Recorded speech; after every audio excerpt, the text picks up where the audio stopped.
Probablemente ni siquiera lo imaginabas, pero Congo y Ruanda entraron en competencia con Ucrania y ganaron. Mira, lo digo y entiendo claramente que ahora mismo tienes la siguiente pregunta en la cabeza: ¿qué?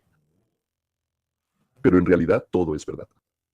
Simplemente, según la mayoría de los blogueros ucranianos, un idiota llamado Donald Trump dijo: el que termine la guerra primero, ese gana.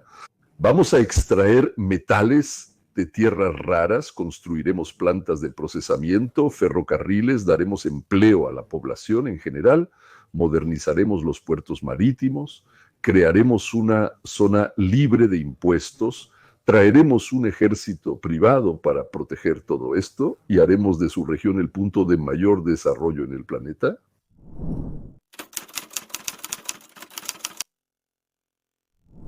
La motivación de la mayoría de los periodistas y blogueros que han pasado por la dura escuela de las universidades estadounidenses es muy simple. Todo lo que dice el oponente, el rival, el adversario, bueno, ese, el que está del otro lado. Sí, no importa si coincide con nuestras declaraciones anteriores, con nuestras opiniones, pero todo lo que él diga, incluso si coincide, es algo terriblemente horrible, que llevará a consecuencias irreparables. Todo lo que dice nuestra parte, nuestro líder, simplemente lo que dicen los nuestros, eso es lo que dicen los nuestros. Y aunque esto haya coincidido accidentalmente con el horror que dijo el oponente, todo esto pasará maravillosamente a la historia de los siglos y es absolutamente indiscutible. Por cierto, incluso si ves que el sol se pone en el horizonte y nuestro, otra vez, líder o nuestro líder propagandista dice que el sol está en el cenit, entonces no creas en lo que ven tus ojos. ¿Creen que estoy exagerando? Entonces miren a la CNR, donde ya varios presentadores han empezado a reaccionar. Lo mostré ayer y anteayer. Aún existe esa atmósfera de no molestes mis sentimientos con tus hechos.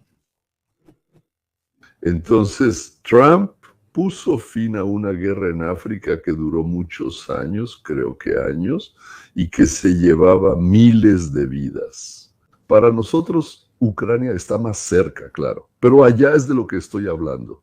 Allá mataron a mucha más gente, murieron muchos más.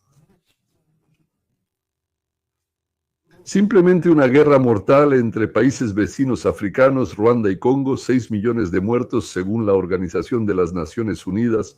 Ahí está todo el mundo, las fuerzas de la razón. Nada ayudaba, no podían detener eso. Llegó Trump y lo detuvo. Y no fue con cañones, damas y caballeros, ni con helicópteros, ni con misiles. Pero CNN no quiere notar eso. Si CNN no lo nota, entonces significa que no pasó. Negociaciones, pero advirtió que el fin del conflicto dependerá de la voluntad política y buena fe. Él no está seguro si eso es cierto respecto al gobierno de la República Democrática del Congo.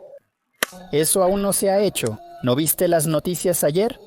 Literalmente lo anunciaron abiertamente, pero el acuerdo se firmó ayer en la Casa Blanca. En la Casa Blanca, aquí está. Señor presidente, realmente es un día histórico porque hoy se firma un acuerdo de paz entre el Congo y Ruanda para poner fin a un conflicto que ya lleva 30 años. No, dice la presentadora, esto aún no es el final de este conflicto. También decían que la paz firmada entre la India y Pakistán no iba a durar y que la producción nuclear en Irán no fue bombardeada. O sea, todo lo que hace Trump es terrible, no va a suceder, no va a durar.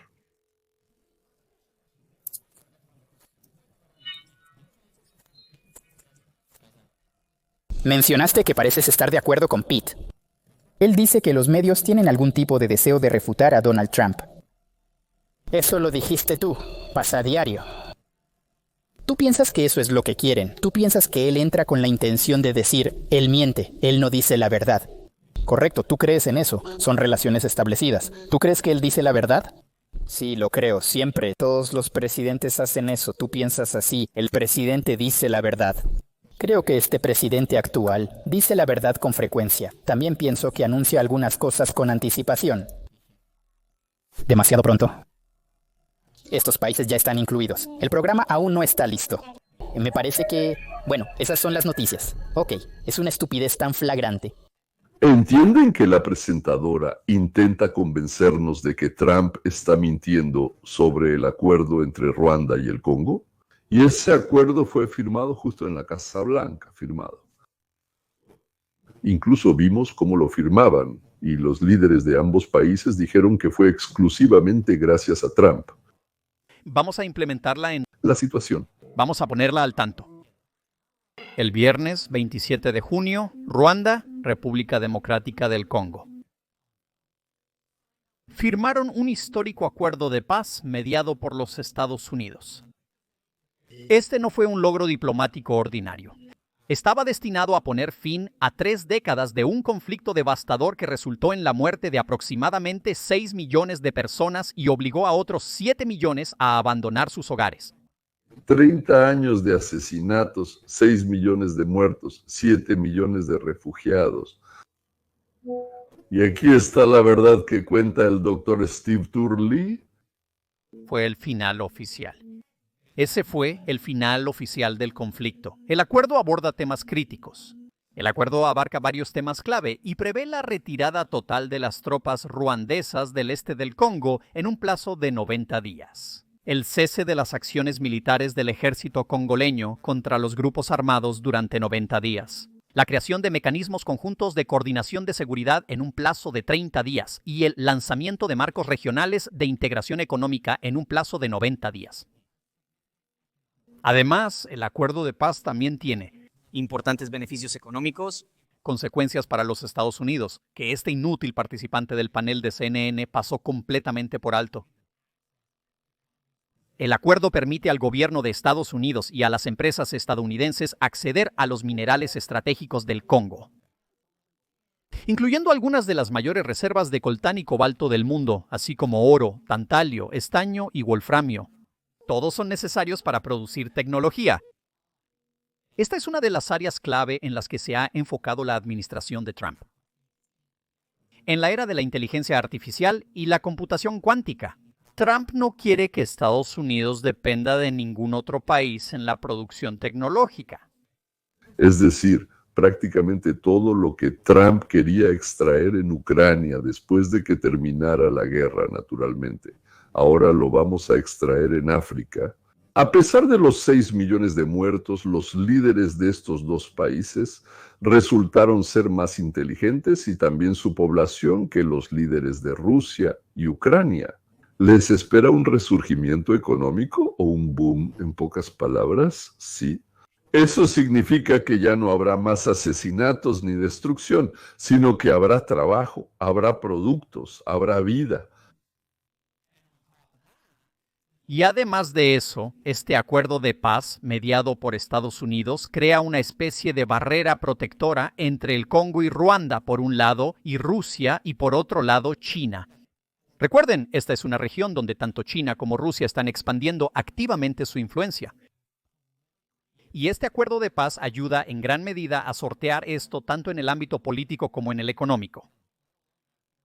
Y aún así, alguno de los participantes de ese panel en CNN, por no hablar de ese semianalfabeto, mencionó, aunque sea una palabra sobre ¿eso?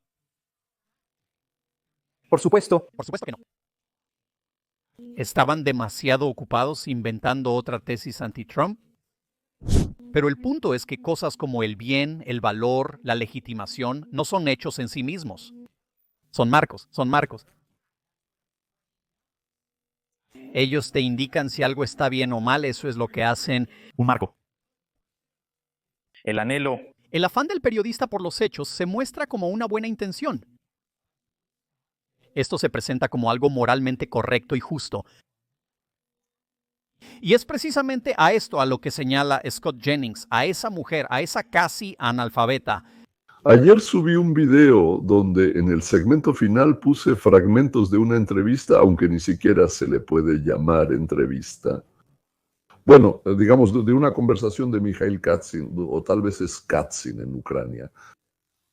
Es un bloguero ucraniano que vive en Europa, y Yuri Rashkin también creo que es un bloguero ucraniano, pero de Estados Unidos, donde trabaja para el Partido Demócrata en algún pueblito como voluntario, pero al mismo tiempo escribe que es miembro de algún consejo municipal, tal vez sí lo sea, pero no recibe ni $1 por eso. Y eso no es un trabajo, eso es, digamos, simplemente voluntariado. Chicos, no importa cómo se llame la persona, él lo inventó. Está bien, lo hizo y por eso recibe sus entrevistas. Entonces, ayer dije que era un patán poco educado, grosero y algo tonto. Bueno, digamos que se dedica a lamer los platos del Partido Demócrata. Ella y toda la industria mediática tradicional constantemente presentan al presidente Trump en una luz negativa y despectiva. Rush Limbaugh siempre hablaba de esto cuando se trataba de los medios tradicionales. No se trata solo de que se equivoquen en los hechos, eso ya de por sí está mal. Los medios tradicionales, como porteros, guardianes de la información, o al menos quienes alguna vez lo fueron, le cuentan a su audiencia cada vez más reducida. Independientemente de si los hechos son buenos o malos, ellos informan si merecen elogio o condena, si son correctos o no. Aquí está la diferencia entre cómo cubren a los demócratas y cómo cubren a los republicanos. A los demócratas, a los inocentes se les consideraba inocentes hasta demostrar lo contrario, mientras que a los republicanos se les consideraba culpables hasta probar su inocencia. Así es como lo presentan. Pero por alguna razón, cuando resulta que los republicanos tenían razón, el tema se cierra de inmediato. Gracias al Dr. Tarly por una explicación clara y comprensible.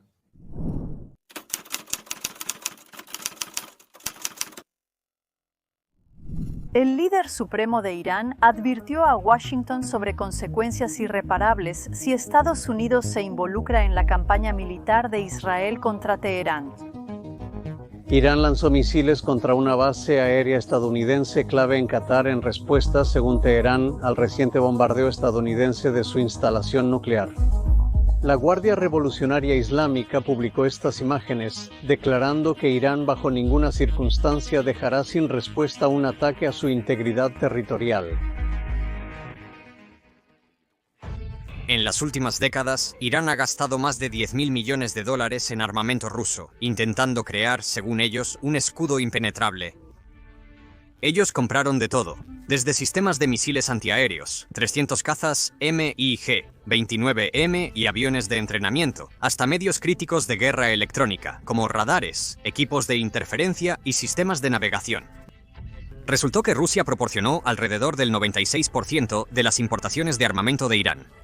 Sin embargo, en las últimas 2 semanas, cientos de drones de combate israelíes e incluso B-2A completaron con éxito cada una de sus misiones contra Irán. El 96% de las armas en Irán provino de Rusia, es decir, todo lo que Rusia pudo se lo suministró a Irán. Y eso significa que, aparte de lo que solo existe en las caricaturas, claro, todo lo demás parece que lo llevaron allá. Y nada, ni con Estados Unidos ni con el israelí, con el ataque, la fuerza aérea, con todo lo demás, las armas rusas no pudieron hacer nada. Aunque Rusia lo suministró a Irán específicamente para proteger el cielo de Estados Unidos e Israel. Todo lo que Rusia le decía a Irán y a todos los demás resultó ser una completa invención, igual que las caricaturas. Israel destruyó la mayoría de las defensas aéreas de Irán. Israel no solo destruyó la mayoría de los objetivos y medios de defensa antiaérea de Irán, sino que en solo 48 horas logró la supremacía aérea sobre todo el territorio iraní. Un logro que Rusia no ha podido alcanzar en Ucrania después de más de 3 años de una guerra humillante. Ucrania es 2.7 veces más pequeña que Irán, y en papel, Irán siempre supera a Ucrania en infraestructura, capacidades de misiles y producción de armas autónomas. Asimismo, Rusia supera ampliamente a Israel en población, tecnología e influencia global. Pero cuando se trata de combates reales, esos números significan muy poco. Incluso si Rusia estuviera en el lugar de Israel, Moscú nunca podría lograr una dominación tan rápida ni una superioridad decisiva en el aire. Esto se debe a la superioridad del armamento occidental de Israel, mejor preparación, redes de inteligencia inigualables y una planificación operativa precisa. Los ucranianos dispersaron velozmente sus sistemas móviles de misiles antiaéreos para esconderlos de los ataques rusos. Muchos cazas ucranianos también fueron evacuados a aeródromos más seguros o se movían constantemente. Por eso, cuando finalmente cayeron los misiles rusos, en su mayoría destruyeron maquetas o hangares vacíos. Las verdaderas lanzaderas de defensa aérea ucranianas sobrevivieron, y cuando los aviones militares rusos intentaron patrullar el cielo ucraniano, se encontraron con una feroz resistencia. La defensa aérea ucraniana derribó decenas de aviones rusos. Rusia perdió más de 75 aviones de ala fija solo en los primeros meses, incluyendo modernos cazas de ataque Su-34 y cazas de superioridad aérea Su-35. Los pilotos ucranianos, aunque volaban en los más antiguos MiG-29 y Su-27, también lograron derribar aviones rusos. Debido a estas graves pérdidas, Rusia no logró debilitar adecuadamente la defensa aérea ucraniana para obtener el control total. ¡El cielo! Luego, con el apoyo de Occidente, la defensa antiaérea ucraniana incluso se fortaleció con el tiempo. Kiev comenzó a recibir sistemas occidentales modernos, como el MESSAMZEIRIST y las baterías Patriot, lo que fortaleció significativamente su equipo soviético obsoleto. Esto dificultó aún más la misión de Rusia, ya que los nuevos sistemas occidentales probaron rápidamente su gran eficacia. Por ejemplo, en mayo de 2023, la batería estadounidense Patriot se hizo famosa por derribar varios misiles hipersónicos Kinzhal rusos sobre Kiev, misiles que Moscú antes calificaba como prácticamente invulnerables. Mientras Putin y sus generales decidían su próximo paso, sus tropas se encontraban a la defensiva contra las fuerzas aéreas ucranianas. Mientras Putin y sus generales decidían el siguiente paso, sus tropas estaban a la defensiva contra las fuerzas aéreas ucranianas. Los militares ucranianos, mostrando ingenio bajo fuego, comenzaron a usar drones de largo alcance y misiles readaptados para atacar bases aéreas en el interior de Rusia. En diciembre de 2022, drones ucranianos penetraron cientos de kilómetros en territorio ruso y bombardearon 2 bases de bombarderos estratégicos. Dañaron varios Tu-95 y Tu-160 que Rusia utilizaba para lanzar misiles contra Ucrania. De manera similar, en mayo de 2023, drones atacaron la propia Moscú, esquivando el ampliamente publicitado Sistema de Defensa Aérea Multinivel de Rusia y alcanzando edificios en la capital. Uno de los ataques incluso alcanzó el techo del Kremlin, lo que fue una gran vergüenza para el régimen de Putin. Rusia afirmó interceptar la mayoría de los drones. Este incidente dejó claro que, después de muchos años de guerra, la defensa antiaérea rusa todavía tiene vulnerabilidades críticas. Ucrania encontró maneras de aprovechar estas debilidades y llevó el conflicto directamente al territorio ruso. A pesar de la enorme fuerza aérea y misiles modernos de Rusia, la inquebrantable resistencia de Ucrania, su bien organizada inteligencia y los avanzados sistemas occidentales de defensa aérea han logrado contenerlos efectivamente. Es decir, la enorme Rusia no pudo ni capturar ni neutralizar la defensa de Ucrania.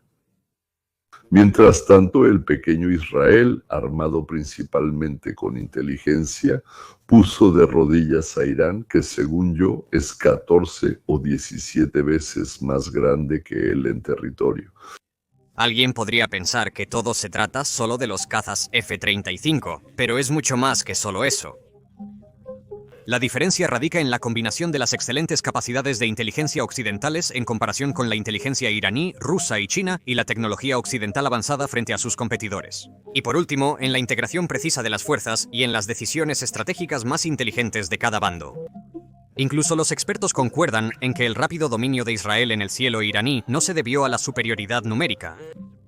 En realidad, la fuerza aérea israelí es mucho más pequeña que la rusa, pero Israel explotó hábilmente sus ventajas con una estrategia y ejecución superiores. Los primeros ataques fueron realizados por cazas F-35 israelíes, probablemente los aviones de combate más modernos del mundo. Inicialmente, fueron adquiridos a Estados Unidos, pero después de una profunda modernización utilizando la avanzada electrónica israelí, estos aviones se tornaron casi indetectables para los radares. Los radares rusos que estaban en servicio en Irán prácticamente no tenían posibilidades de detectar estos aviones. Cuando las bombas comenzaron a caer, los operadores iraníes miraban en la dirección incorrecta. El ataque israelí recordaba lo que ocurrió en las primeras horas de la Guerra del Golfo Pérsico, en 1991. En ese entonces, el ejército iraquí tenía el armamento soviético más moderno, tanques de batalla principales, T-72, cazas MiG-29, aviones de ataque Sukhoi, 25, misiles balísticos SCUD y un poderoso sistema de defensa antiaérea, incluyendo lanzadores de misiles SA-2 y SA-6. En papel todo esto se veía impresionante. No obstante, cuando los aviones furtivos de Estados Unidos, en particular los bombarderos F-117 Nighthawk, iniciaron el primer ataque, las estaciones de radar y unidades de defensa aérea iraquíes ni siquiera notaron que había comenzado la ofensiva. Sus sistemas de radar soviéticos simplemente no podían detectar los aviones furtivos. Para cuando los operadores iraquíes notaron que algo andaba mal, los objetivos clave de la defensa aérea ya habían sido destruidos, dejando el cielo sobre Irak completamente abierto. ¿Por qué preguntas? ¿Las mentes en Israel y Estados Unidos funcionan mejor que en Irán y Rusia? Hay un dicho popular que dice, los águilas no nacen en cautiverio. Lo percibimos como la imposibilidad de ser internamente libre e independiente, pero creo que hay que verlo de manera más amplia. Rusia se avergüenza prácticamente todos los días. Durante los últimos 3... Casi todos los sistemas de armas rusos han mostrado deficiencias críticas, haciéndolos a menudo ineficaces o incluso peligrosos para sus propios soldados. Rusos. Unidades blindadas, incluyendo los más nuevos T-72, B-3, T-80 y T-90, sufrieron pérdidas catastróficas en los campos de batalla ucranianos. Los sistemas antitanque occidentales modernos, como el Javelin estadounidense y los misiles Next Generation Light Anti-Tank Weapon británico-suecos, demostraron ser sumamente efectivos contra los blindados rusos. Un factor clave es la capacidad del Javelin de atacar desde arriba, golpeando a los tanques donde el blindaje es más delgado. Esta estrategia explota una grave y antigua falla en el diseño de los tanques rusos. La munición se almacena debajo de la torreta en un cargador automático. Al ser perforados, estos proyectiles explotan al instante, provocando fuertes detonaciones internas que frecuentemente arrancan por completo la torreta. Los militares ucranianos llaman sarcásticamente a esto el efecto de diablillo de la caja. Los tanques occidentales utilizan un diseño más seguro, aumentando considerablemente la probabilidad de supervivencia de la tripulación. Además de estos defectos de diseño, la corrupción generalizada en el sistema de suministro militar ruso empeora aún más la calidad del equipo. Este es un bloque de blindaje reactivo explosivo que se instala en la parte exterior del tanque para protegerlo de los proyectiles enemigos. Resulta que la mayoría de ellos están defectuosos, mal instalados o simplemente son carcasas vacías. Los malos estándares de producción y la corrupción sistémica hacen que los tanquistas rusos a menudo ni siquiera sospechen que van a la batalla en vehículos extremadamente vulnerables. Así como robaban en tiempos de Sáltykov, Shchedrin y Gogol, así siguen robando ahora. Y probablemente existen exactamente las mismas normas. Robas fuera de tu rango o fuera de tu puesto, o tomas menos, o compartes con los superiores. A pesar de estos fracasos, Rusia sigue siendo considerada líder mundial en tecnologías de misiles y defensa antiaérea. Una reputación que se distancia cada vez más de la realidad. Analicémoslo con más detalle y demostremos cuán equivocada es esta opinión, empezando por el ampliamente promocionado sistema ruso PLOS-400 Triunfo, motivo de orgullo nacional que se presenta como igual o incluso superior al complejo estadounidense Patriota. Rusia la vendía con confianza a China, Turquía e India como el mejor sistema de defensa antiaérea de largo alcance del mundo. Sin embargo, Ucrania ha identificado repetidamente sus vulnerabilidades críticas, logrando evadir e incluso destruir varios complejos con... Solo en 2023. Las fuerzas ucranianas, con la ayuda de misiles balísticos Army Tactical Missile System proporcionados por Estados Unidos, así como probablemente drones o misiles Neptuno, destruyeron al menos 2 baterías S-400 ubicadas en Crimea. La inteligencia británica y fuentes militares ucranianas confirmaron estas pérdidas. Esto es notable, dada la afirmación de Rusia sobre su supuesta invulnerabilidad. Incluso cuando los sistemas S-400 no son destruidos por completo, estos sistemas constantemente fallan en proteger la infraestructura rusa más importante, Por ejemplo, los misiles de crucero británico-franceses Storm Shadow, suministrados a Ucrania, han eludido repetidamente los sistemas de defensa aérea S-400 y han atacado con éxito bases rusas y centros logísticos. El S-400 fue creado para enfrentar estas amenazas, pero como se puede ver, no está cumpliendo con esa tarea. A fines de 2023, expertos occidentales indicaron que los misiles ucranianos penetraban cada vez más la defensa antiaérea rusa, amenazando a civiles rusos.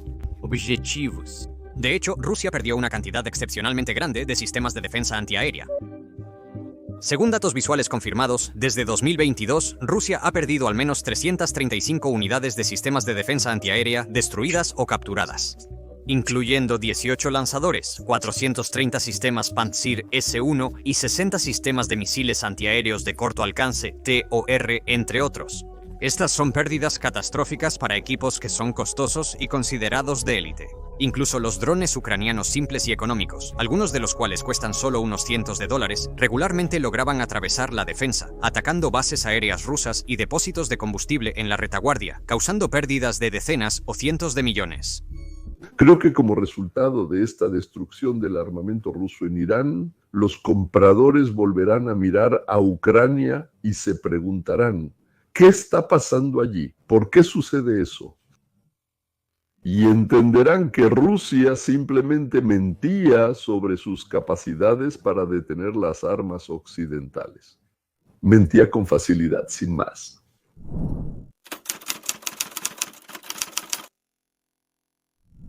Estos son los 3 cargos contra Bibi Netanyahu con los que ha estado luchando desde 2019. El juicio inició en 2020, pero se suspendió. Primero por el COVID, luego por el ataque de Hamas, en fin, otros conflictos en la región. Al final de cuentas estuvo un poco ocupado. No me metí, sinceramente les digo, no me metí en los detalles ni en la veracidad de las acusaciones. Pero Trump, digamos, escribió lo siguiente: ¿cómo es posible que el primer ministro de Israel tenga que pasar días en la corte por una acusación tonta de apropiarse de puros, coñac y un juguete? Esto es una persecución política, igual que la que yo viví. Y este proceso idiota, por así decirlo, cosas de Trump y todo eso, de otras declaraciones, tweets y ex, eso pues le estorba. Él escribió que este proceso idiota obstaculiza el avance hacia la paz en Medio Oriente y en Estados Unidos. Libró a Israel de la amenaza atómica de Irán. Ahora Estados Unidos salvará las negociaciones de paz al intervenir en defensa del primer ministro. Pero Trump no soy yo. Él escribió que ha estudiado el caso. Y por lo que veo, ese estado profundo está tratando de impedir que hagamos que Medio Oriente vuelva a ser grandioso. ¿Eso significa Trump? Esto ha sido una prioridad para el presidente desde que asumió el cargo, poner fin a esta cruel guerra. Él lo sabe perfectamente, él también fue víctima del sistema judicial que, intentó meterlo a la cárcel. Como todas saben, todas ustedes lo han cubierto. Esto ha sido una prioridad para el presidente desde que asumió su cargo, poner fin a la cruel guerra en Gaza. Gracias a este presidente, la ayuda humanitaria está llegando a la región. Duele ver las imágenes que llegan tanto de Israel como de Gaza a lo largo de toda esta guerra. Y el presidente quiere que esto termine, quiere salvar vidas. Y al mismo tiempo, la principal tarea para el presidente sigue siendo traer a todos los rehenes de regreso a casa desde Gaza. Como saben, sus incansables esfuerzos permitieron traer de regreso a casa a muchos rehenes, incluyendo a todos los ciudadanos estadounidenses que estaban allí en cautiverio. Así que él quiere que ambos puntos se cumplan y estamos trabajando duro para lograrlo. Todo es verdad. Y es precisamente porque Trump quiere detener las guerras que lo odian todos aquellos que se benefician de ellas, de esas guerras. Alguien gana dinero. Unos ganan posición, otros un lugar bajo el sol. Esto dificulta las negociaciones sobre Gaza y sobre Irán. ¿A qué se refería? Esto lo dificulta porque física y logísticamente realmente lo obstaculizaba. La primera ministra tuvo que ir a la corte la semana pasada, en medio de negociaciones para un acuerdo de paz y esfuerzos por liberar rehenes de una región devastada por la guerra. Y por eso, creo que el presidente simplemente estaba resaltando su empatía hacia Bibi Netanyahu, al ver por lo que está pasando con su sistema judicial en el Estado de Israel. Es evidente que el presidente comprende la situación, ya que él también fue víctima del sistema judicial, que, como es sabido, trató de encarcelarlo.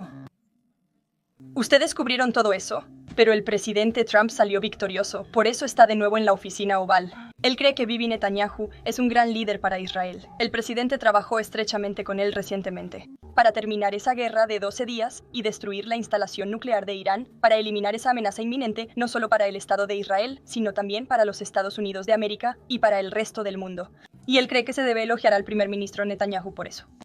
Qué parecido es todo. En Europa a la gente normal la llaman extremistas, extremistas de derecha, fascistas radicales. Aquí, a los que decían que no se les debía hacer operaciones de cambio de sexo a los niños, los llamaban homofóbicos. En Israel ocurre algo similar. La verdad, no estoy al tanto. Realmente no sé si Netanyahu es un buen o mal líder.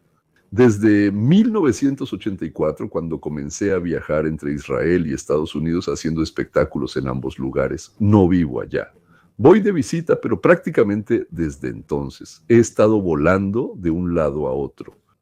Desde 1986 me establecí en Estados Unidos. Entonces, desde ese tiempo yo y Netanyahu aún no era primer ministro. No puedo decir que entiendo o que conozco bien la política interna, pero tengo impresiones externas. Mira, me interesa Israel, creo que es así.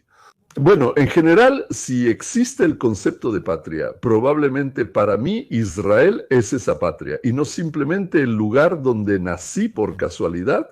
El movimiento de mi familia fue de Austria a través de Ucrania, Rusia y luego a Israel. Y algunos simplemente de Ucrania a Israel y algunos de Austria a Israel.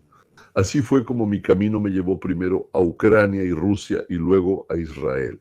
Así que la impresión externa es que él es quien transformó ese país socialmente atrasado. Estuve allí en los 70s, 80s, es decir, bueno, como que observé ahí, pasé casi 11 años allí. Y ahí había un socialismo muy atrasado, del cual de hecho yo huí en su momento, aunque todo me gustaba mucho. Ahí tenía un teatro infantil, lo hacía con mucho gusto, publicaba, escribía, pensaba organizar televisión, en fin, hacía todo tipo de actividades en el teatro. En el teatro normal también montaba algunas obras. Pero huía del ambiente rancio, de esa ignorancia provinciana, Ahora ya no existe eso ahí. Y creo que Netanyahu hizo una enorme, aunque aún no decisiva, contribución a cómo cambió Israel. Bueno, por así decirlo. Además, desde mi punto de vista, él hizo por la seguridad de Israel no menos que Golda Meir y Ben Gurion. Y lo que intentan juzgarle, al menos lo que nos llega aquí, es un completo disparate. Es decir, da la impresión de que encontraron un pretexto. En realidad, queremos quitarlo por esta razón, pero no podemos atacarlo por ahí. Así que inventamos esto y ahora vamos a desarrollar esta idea. Quizás no es tan simple, señores israelíes. Digo que así nos parece desde nuestro punto de vista, digamos. Y entonces me parece que aquello por lo que intentan acusarlo, juzgarlo, es un completo disparate. Si él es tan malo, entonces díganselo al pueblo, por favor, y ellos elegirán a otro líder.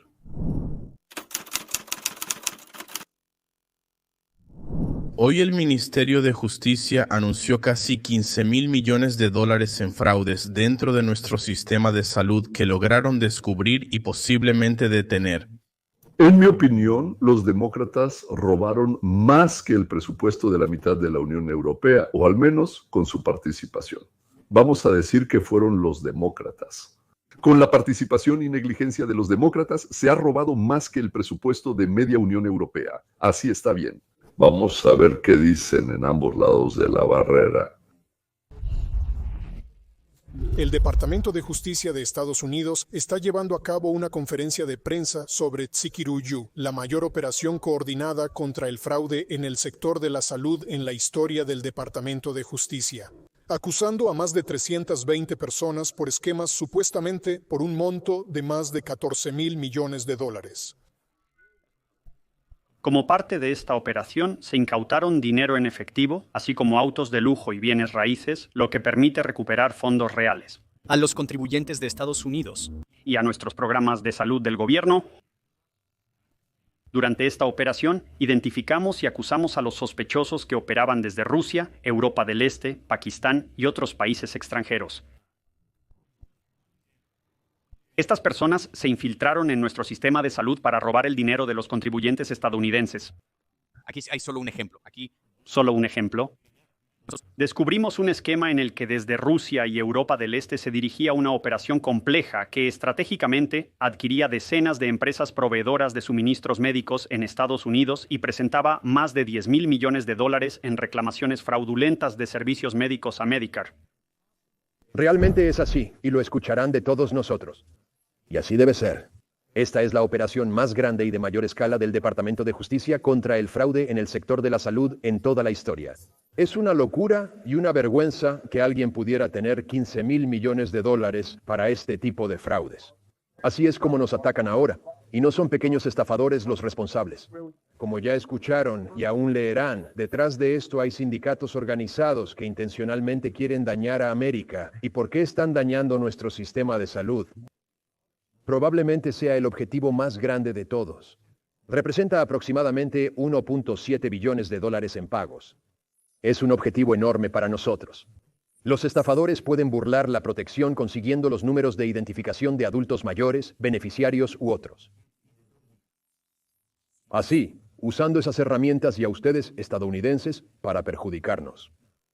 Todo un grupo de ciudadanos estadounidenses que trabajan en el sistema de salud, más hackers entrenados de Rusia, más mucho dinero que permitió a este grupo comprar más de 10 empresas estadounidenses. Empresas médicas y en su nombre emitir cualquier factura falsa, absolutamente. El Ministerio de Salud y alguien dentro del ministerio los aprobaba y los enviaba para su pago. Pienso que no era solo una persona. En total, Gradin primero encontraron alrededor de 10,000 millones y ahora dicen que son como 15,000, 14 con buen margen. Lo que estamos haciendo hoy es cambiar la propia paradigma. No solo atrapamos criminales y los metemos tras las rejas, sino que realmente cortamos estos esquemas para que el dinero ni siquiera salga de nuestras cuentas bancarias. Porque para cuando nos enteramos de que esos criminales robaron el dinero, ya se ha ido. Terminan en algún lugar en el extranjero, en bóvedas de algún país extranjero, donde los líderes extranjeros se alegran de haber podido aprovecharse del pueblo estadounidense. Aquí hay un esquema visual del Departamento de Justicia que realmente muestra cómo funcionaba este esquema por $10,000 millones. Y eso deprime repetidamente. ¿Saben? En la política ahora todo está tan dividido, ¿verdad? Vivimos en una época en la que la gente está tan dividida en sus propios bandos que pierde de vista lo que realmente está pasando en el mundo, ¿verdad? Hay personas que engañan a Medicare por más de $10,000 millones al año. Y tengo para ustedes 2 puntos más. Se logró evitar que la organización recibiera todo, excepto aproximadamente 41 millones, de aproximadamente 4,450 millones que debían pagarse a Medicare. ¿Qué significa esto? 4 y 40. Medicare debió haber pagado 5 centésimas de $1,000 millones en pagos fraudulentos. En segundo lugar, en otro caso de influencia extranjera, se presentaron cargos en el Distrito Norte de Illinois en un caso sobre un esquema de $703 millones, en el marco de la cual, según se afirma, los números de identificación de los beneficiarios de Medicare y otra información médica confidencial fueron obtenidos mediante robo y mercadotecnia engañosa. Este caso, según Chris, demuestra que los programas gubernamentales de Estados Unidos, especialmente los de salud, se están volviendo blanco de estafadores internacionales y grupos criminales transnacionales que usan identidades robadas. Principalmente porque para ellos es muy fácil. El Dr. Mehmet Oz, quien dirige la agencia que administra los programas Medicare y Medicaid, hoy pareció insinuar que están cambiando su enfoque de gestión, intentando implementar inteligencia artificial y otras tecnologías para evitar la fuga de estos fondos. Para detener parte de este fraude, el Departamento de Justicia también anunció la creación de un llamado Centro de Fusión de Datos sobre Fraudes, para intentar recopilar más información sobre la identidad de estos clientes. Hasta ahora, Chris, para los estafadores ha sido muy sencillo facturar al gobierno de Estados Unidos y robar miles de millones de dólares. Estos criminales no solo robaron dinero ajeno, te lo robaron a ti. Cada reclamo fraudulento, Cada factura falsa, cada esquema de sobornos, son dinero que se saca directamente de los bolsillos de los contribuyentes estadounidenses, quienes financian estos programas tan importantes con su trabajo y sacrificio. Y cuando los criminales engañan estos programas, no solo están cometiendo un robo, ellos aumentan nuestro déficit nacional y ponen en riesgo la viabilidad a largo plazo del sistema de salud para las personas mayores, personas con discapacidad y los ciudadanos más vulnerables. ¿Por qué durante 4 años antes nadie se dio cuenta de esto? ¿Cómo es posible que las auditorías contables no funcionaran? ¿Por qué en cuanto llegó la nueva administración el esquema fue descubierto de inmediato? Entiendo que en algún lugar alguien vive bien a costa nuestra. O tal vez con ese dinero compraban drones a Irán y misiles y soldados a Corea del Norte. O parte del dinero iba a Hamás para que entrenaran, dispararan y manejaran armas que alguien de la Casa Blanca regaló a los muyahidines para su distribución. Naturalmente, para ir por el mundo matando estadounidenses e israelíes, quién sabe, tal vez las armas que quedaron ahí por 50 o quizá 80,000 millones. Nuevamente las cifras varían al respecto.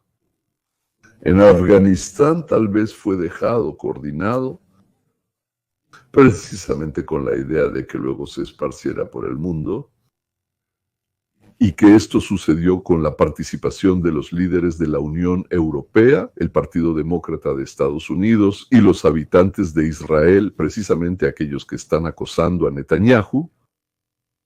Cuando lo piensas así, parece que todo encaja en un solo montón.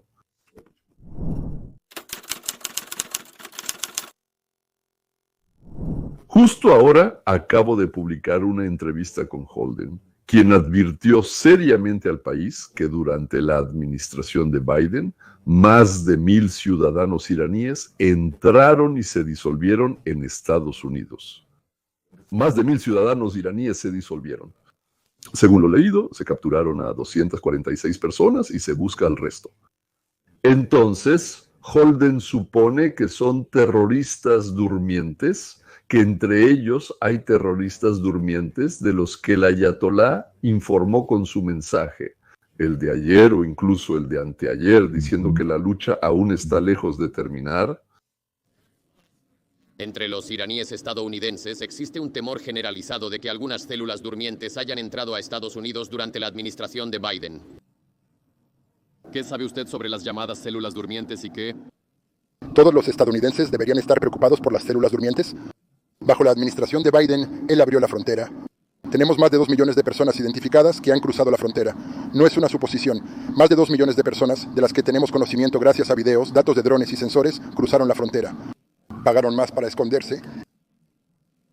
Conocemos su identidad, origen, ubicación actual y propósito. ¿No es así? Entonces, ¿por qué 2 millones de personas pagan más para esconderse? Le pagas al cártel cierta cantidad para llegar a la frontera y entregarte a las personas de uniforme verde, ¿verdad? ¿O pagas más para llegar a Nueva York, Chicago y no ser arrestado? ¿Por qué?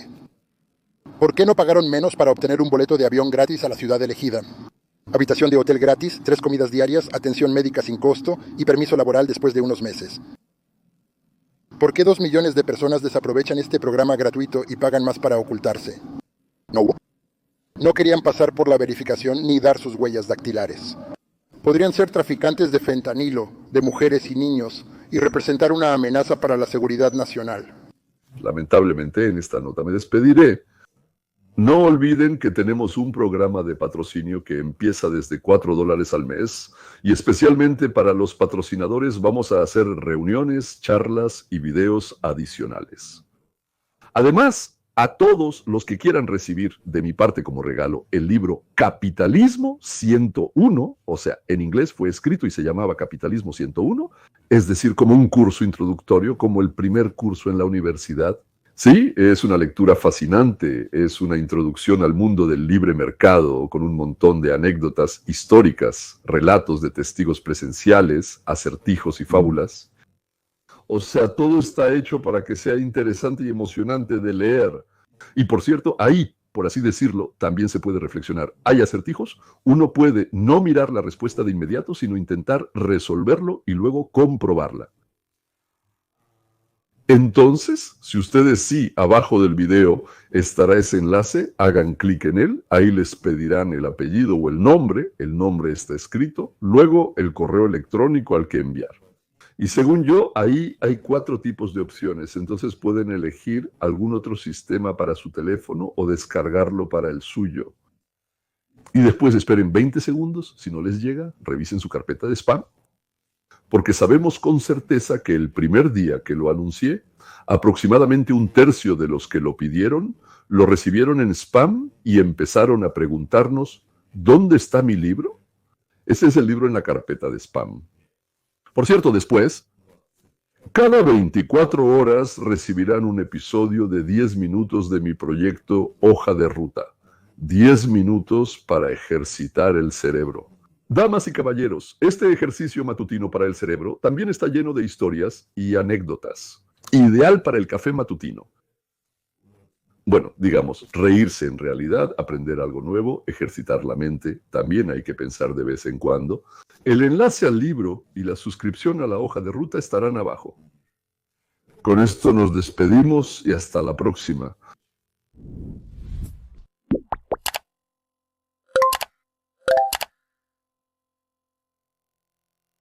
Subtítulos creados por